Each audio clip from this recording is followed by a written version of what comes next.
I'm Brandon with Berserker Off-Road. This is my install of the AEV Snorkel on my 2020 Gladiator Rubicon. You'll use quite the collection of tools for the snorkel install. The less common tools are a 3-inch hole saw for metal, tin snips or metal shears, a hobby Dremel, angle grinder with cutoff wheel, RTV silicone, rivet tool for multiple sizes. Buy the best rivet tool you can find. This one swivels and has multiple sized heads. You'll need them. This is just an installation video. It is not a review of the AEV Snorkel or an endorsement. This video is just my experiences and what I did to install this snorkel. I highly recommend you watch it through all the way to the end and read the instructions so you're fully aware of what's required to install this snorkel. I am not sponsored by AEV and I'm not affiliated with them in any way. The kit comes with a snorkel body, air ram, mounting hardware, but no instructions. They're on AEV's website and linked below.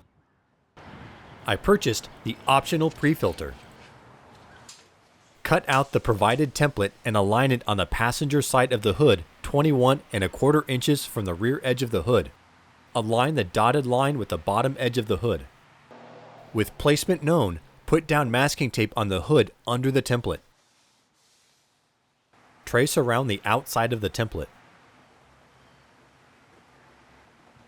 Repeat on the inside of the hood, first taping and then tracing the template.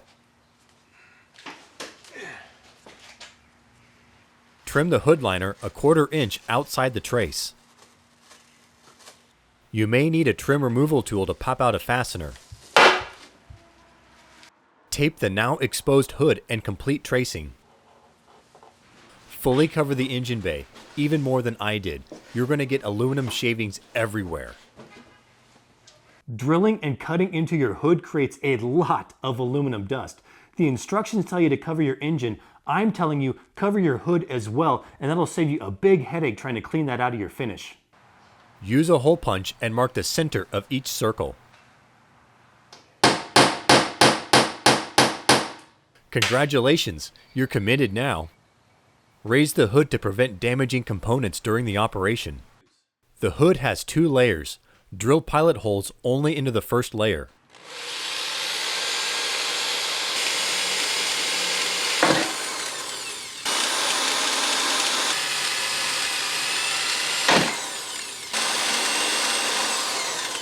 Step up the pilot hole size until it matches your hole saw pilot bit. Using a 3-inch hole saw designed from metal, cut a hole through only the outer hood layer.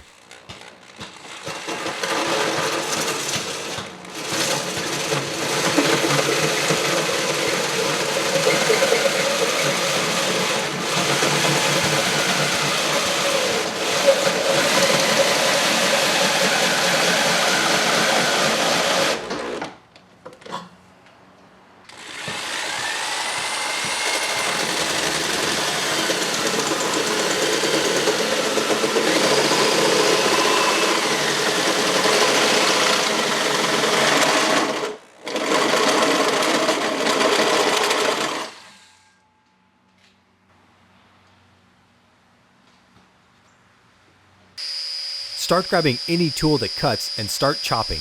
A cutoff wheel works well on the outside for plunge cuts. Cut to the inside of the trace by at least 1/8 of an inch, more than I did here. Trust me, you'll need that later.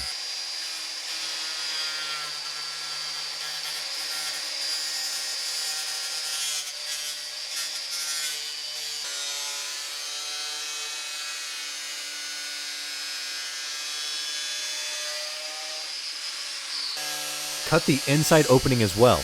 This edge won't seal against the snorkel bezel, so it does not have to be perfect. By the way, the hood is aluminum. 10 snips give you more control and makes the process less dramatic.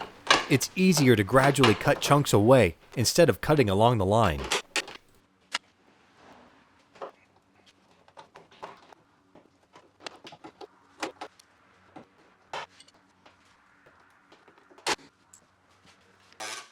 Use a die grinder to remove evidence of your chop job and clean any burrs or sharp edges.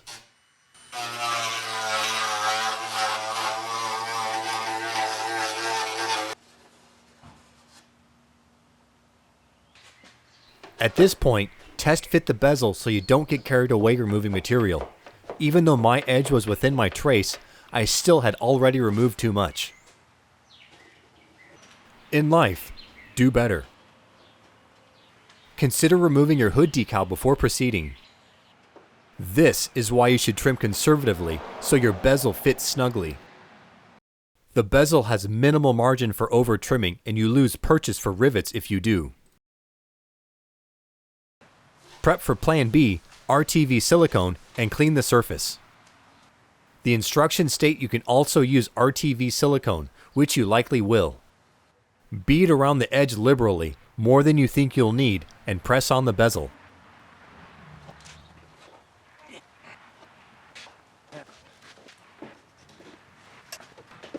RTV takes an hour to set and clamps don't hold, so get comfy, grab it with your hands, and take the time to ponder while you just cut a hole in your hood.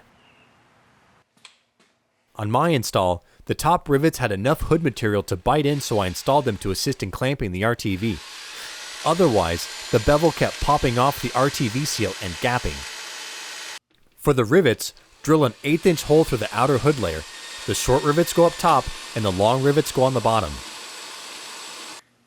The rivets are a clean solution and I like this fastening method for this application.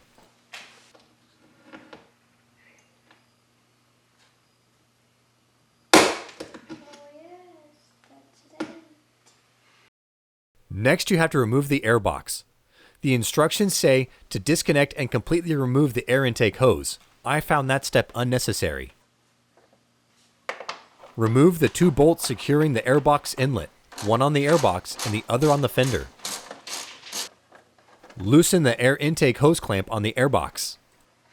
Ultimately, you're removing the airbox and just need enough space to clear the air intake hose. I removed the airbox cover for maneuverability, but even this ended up being unnecessary. Just grab the airbox and pull. This is not time to trip over your skirt. Give it a good tug and the rubber bushings will give. Pry the airbox inlet off the airbox. Do not be a 230-pound gorilla and break it like I did.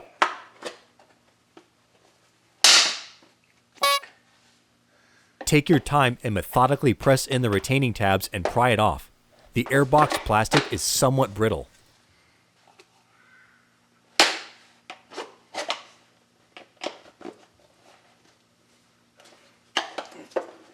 Why is it so tough? Jeez.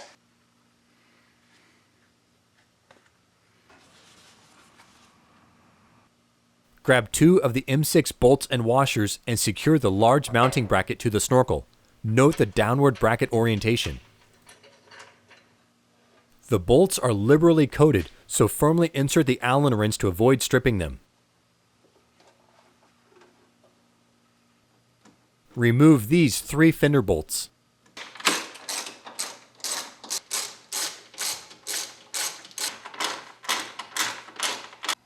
Dock the snorkel to the airbox body. You can seal it with RTV silicone for a watertight connection.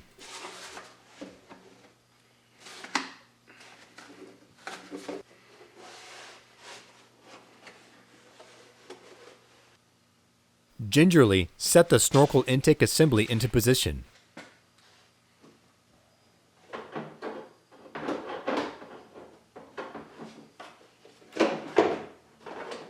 Press down on the airbox like you're giving CPR to ensure it snugs into place. Reuse factory fender bolts and secure the long bracket to the fender. Grab the small bracket, an M6 bolt, and a fender bolt.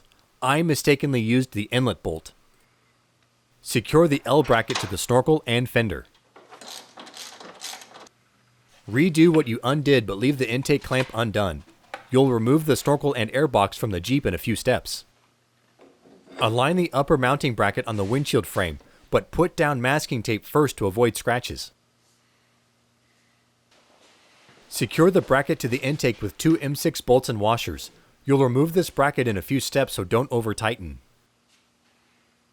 Mark the 2 accessible bracket holes on the tape.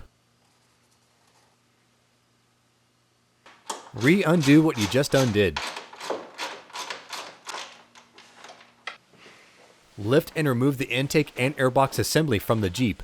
Notice, the intake hose or airbox cover do not impede this.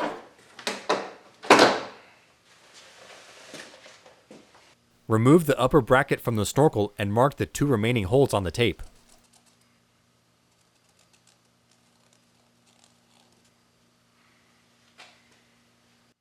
Use a center punch in the center of each mark.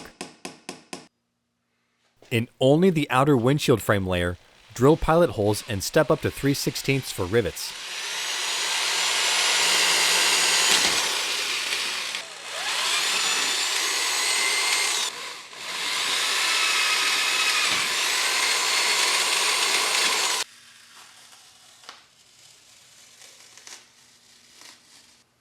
I snotted RTV over the holes to prevent water ingress.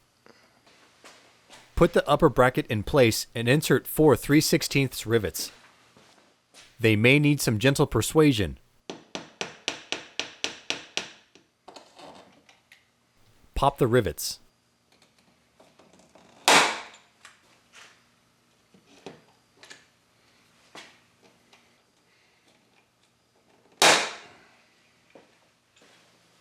Re-undo what you just undid again and put the snorkel and airbox assembly in place. Torque all bolts and clamps for real this time. Grab the black isolator hose. Slide it over the antenna all the way down to its base. I chose the optional pre-filter for additional air purification. Align the clamp on the edge of the notched outlet tube. Slide onto the snorkel and tighten. Congratulations, you're done.